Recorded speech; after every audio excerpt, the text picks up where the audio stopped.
Shalom, everybody, and we are on chapter 15 of Sefer Yehoshua. From this chapter on, for the next two chapters, we will be discussing about the city-states and the inheritance of the tribes and their portion in the land of Eretz Yisrael. The text over here in chapter 15 starts off with the tribe of Judah, as verse 1 tells us, and the lot for the tribe of Judah, according to their families, was from the border of Edom to the wilderness of Sin, southward to the utmost part of the south. So really, the entire area from the outskirts of Jerusalem all the way down south, including Beersheba, was given over to the tribe of Judah. It was a tremendous amount of landmass. It went all the way from east to west, from the Dead Sea to the Mediterranean. And this was all given to Judah. They are listed over here as the first tribe to get their inheritance in the land of Eretz Yisrael. And there's a obviously reason for that, because they are the leaders of the Jewish people. Not only are they the tribe which is the most populous, but they also, we have seen that when the Jews traveled in the desert, that they were also the first ones to go. They are the most powerful tribe, and they are the leaders, the leadership which was promised to Judah was also given over to them. So the text here starts off with the land that was given over to the tribe of Judah. Interesting, we find in this landmass over here many different types of geographical areas, including the Negev, the desert, all the way up to the foothills and the mountain areas. You really incorporated basically all of the natural areas of Eretz Yisrael from A to Z, which was incorporated inside the tribe of Judah. Now, we list over here, it's interesting, if you count up the city-states which are mentioned here, we get up to 112 city-states which were given to the inheritance of Judah, which is actually almost equal to the entire city-states which were given over to the rest of the tribe. So we see over here, really, tribe of Judah is the leader, it's the most populous, and it's really just the people who we are, because after the exile, when the 10 tribes were exiled and lost to us, Judah stayed. Judah, Shimon, Binyamin, who are always incorporated inside one another, and we are called Jews today from the tribe of Judah. The text goes on to list over here the different city-states. We will go over to verse number 13, which really breaks up this chapter over here and gives us an interesting dialogue between Caleb ben Yefuneh and his daughter. It seems, we remember Caleb from the previous chapter where he was promised as one of the 10 spies who went out to spy out the land with Yoshua ben Nun, one of the good spies. He was promised by Moshe, by the word of God, that he would be given the area of Hebron. And now that we are dealing with the tribe of Judah, and Caleb is obviously from the tribe of Judah, we are talking about his personal division of his land and Hebron, which was given over him. Verse 13 tells us over here, and to Caleb, the son of Caleb ben Yefuneh, he gave part of the children of Judah according to the commandment of the Lord to Yehoshua, even the city of Arba, which of course is Kiryat Arba, the father of the giants, which is Hebron. And Caleb drove out the 3 giants, and he went up from there to the inhabitants of Debir, and the name of Debir before was Kiryat Sefer. So we have this city over here which is called Kiryat Sefer, and the name before was the name of it is Debir, and it used to be called Kiryat Sefer. An interesting dialogue takes place over here, and Caleb says, whoever smites Kiryat Sefer, whoever is able to go in and to conquer this city, what will be his reward? I will give to him my daughter Achsa as a wife. So it's an interesting proposition that was given by Caleb over here, and who comes and answers this offer? None other than Caleb's brother, or according to some commentaries, it was his half brother, Othniel ben Kenaz. He goes up and conquers the city of Kiryat Sefer, or the town of knowledge, the town of books, and he takes Achsa for his wife. After these events, it seems that the portion which was given to Achsa was an arid portion. It didn't have much water. And it came to pass that she came to her husband Othniel, and she persuaded him to go ask her father Caleb for a field. And she leaned off the donkey, and Caleb says to her, what is it that you want? And she said, give me substance, for you have given me an arid land. Give me also springs of water. And so he gave her the upper waters and the lower waters. He obviously he added to her portion, which was given over to her, springs, so they would able to have fields and produce livestock and be able to live. Because otherwise, without water, you obviously have nothing. Rashi points out over here the interesting name. As we said, the name before was Kiryat Sefer. Our rabbi said that these are the 3,000 laws which were forgotten during the memorial period for Moshe, with Othniel ben Kenaz reestablished through his great scholarship. This is an unbelievable thing over here.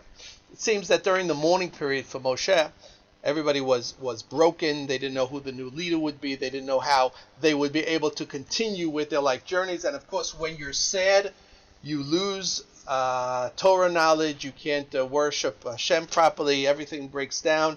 And 3,000 laws which were given over to us were lost to the Jewish people. Even Yoshua ben Nun, the great leader, who brought the Jewish people into the land of Eretz Yisrael, was unable to bring back these laws, and they were forgotten from the Jewish people. Comes along Othniel ben Kenaz. Othniel ben Kenaz, as we said, the brother of Kalev, or the half-brother of Kalev, and through his tremendous scholarship, through Kal V'chomers and other ways of deriving at different laws, he was able to bring back these laws and to reestablish them in Israel. So we see over here that he was a great scholar, but not besides the point that he was a great scholar. He was obviously also a great warrior, that he was able to overcome the people of Kiryat Sefer and to conquer the city itself. So we see that he is the prime example of what we would call the Torah scholar, the Torah warrior, which of course in later generations would be amplified by David HaMelech himself, King David himself, who would be known as the scholar warrior, the way that it was always meant to be. So Othniel ben Kenaz, the great scholar over here, is able to bring back these laws to the Jewish people through his tremendous scholarship and understanding the Torah. Now she comes before her father, Kalev, and she says to him, the land that you gave us is just not enough. The Talmud interprets this by saying that, you gave me a great scholar, but he's incapable of pursuing any type of occupation. He's always learning all day. So Kalev says to his daughter, don't worry, I gave you the upper springs, the upper waters, which of course is related to the Torah. There's no Torah without water. And he's someone, Othniel is someone who has tremendous understanding of the upper learnings of the Torah. And he also gave her then the lower springs, which is represented to the ground, which, to have your feet on the ground, and also someone to have an occupation, not only just to learn, but also to get the job done and to do the work in this world. Both were given over to Othniel ben Kenaz, and this vision became true later on when Othniel ben Kenaz becomes the leader of the entire Jewish nation after Yoshua ben Nun passes on. That's an interesting little point. The rest of the text over here goes on to teach us about and comes to list the other city-states which are listed over here, which we mentioned. Verse number 32 tells us of different cities and different states. Levaot, V'Shelechim, Ayin, V'Rimon, V'Kol Arim, Esrim, V'Teisha, V'Chatzrehem. So all of these cities that were listed over here, the text tells us are 29, and their villages. Rashi explains to us, but when you count them up, you see that they were really 38. So how is that possible that the text over here says they're only 29, but if you count them, they're 38? Rashi tells us that the other 9 were really part of Shevet Shimon. Shevet Shimon had this part, but it was incorporated in the great mass of Shevet Yehuda. That's why it was listed over here. And so we come to the fact over here that in reality, Shevet Shimon, was brought down by Yaakov before he passed on with his blessings to his children, told Shimon and Levi that they would have no inheritance in the land of Eretz Yisrael. By Levi, we find they have no places which were given over to them, except for the 42 city-states which are scattered throughout the entire country, of Eretz Yisrael, and Shimon over here has really no independence, but is really incorporated in the landmass of the tribe of Judah. They have no personality by themselves, but were really incorporated inside the tribe of Judah. The rest of the chapter over here goes on to tell us about the various names and the places. We have Ashdod and its towns and villages, and Gaza and its towns and villages, to the river of Egypt, the Great Sea, and the borders. All of this was the border of Yehuda, a great landmass, as I mentioned before. And it comes to the end of the chapter, where it tells us over here at verse Samach Gimel, or 63, the Et HaYevusi Yoshev Yerushalayim Lo Yachlu B'nei Yehuda Lehor Sham Yoshev HaYevusi Et B'nei Yehuda B'Yerushalayim Ad Hayom Hazeh. This is an interesting sentence which I'd like to discuss just for a moment or two. If you will stay with me and you have time, that would be wonderful.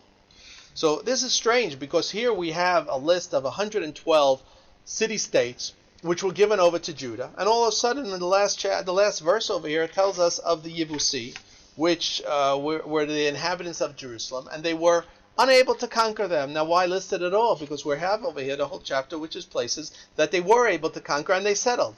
Here, they're for some reason, this verse over here tells us of Yerushalayim, that the tribe of Judah was unable to settle over here. More interesting than that is that when we listed the kings that were killed by the children of Israel in the wars of Yoshua, the king of Jerusalem is listed over there. So they were able to kill the king. Why weren't they able to go into the city and to settle it? Rashi gives us an insight over here, exactly what was going on. We learned in the Sifri, Rabbi Yoshua says they really could, but they were not permitted, meaning physically and army-wise, militarily, they had the strength to go in and to settle in Yerushalayim. But for some reason, they were not allowed to do that. Why were they not allowed to come into Yerushalayim? Rashi goes on to teach us, because of the oath which Avraham had sworn to Avimelech. Now, if we remember, we go back to the book of Genesis. We know that Avraham, when he came back from Egypt, he settled in the Negev, in the land of the Philistine. And there, Avimelech and himself and Avraham made a covenant that they would live in peace together with their people and their children and their grandchildren. So it seems that the descendants of Avimelech, the Philistine, were living in an area inside of Yerushalayim. Although it's called over here the Yevusi, the inhabitants of the land were not the Yevusim, but were actually the Philistine, who were descended from Avimelech. And because of that, because that the Philistine lived in Yerushalayim, so when the Jews came and they wanted to come in, the Philistines came out with this document over here saying, hey, you cannot come and conquer because we have an agreement here from your forefather Avraham Avinu and our forefather Avimelech, the king of Philistine, that signed that we would allow each of the, no harm would come between one another, and we would not do evil upon one another. So we are allowed to settle over here. So we find from here, militarily, the people of Judah would be able to go and to conquer Yerushalayim. They were not permitted because of the agreement listed earlier by Avraham Avinu to Avimelech. And so they settled there, and they continued to live in Yerushalayim. And as we know, that out of the entire tribe of Judah, here you had inside Yerushalayim, the most important city, you have the people of the Philistine which were living there. So this was the agreement that was made, the treaty that was made, and that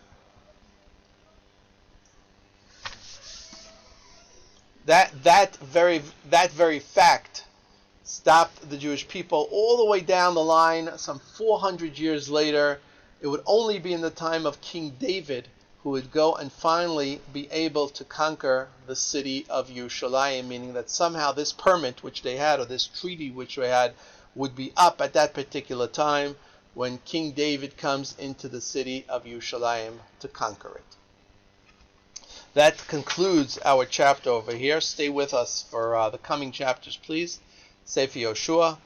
I'm Levi Chazan. I'm happy to be with you today. Questions or comments? You know where to find me.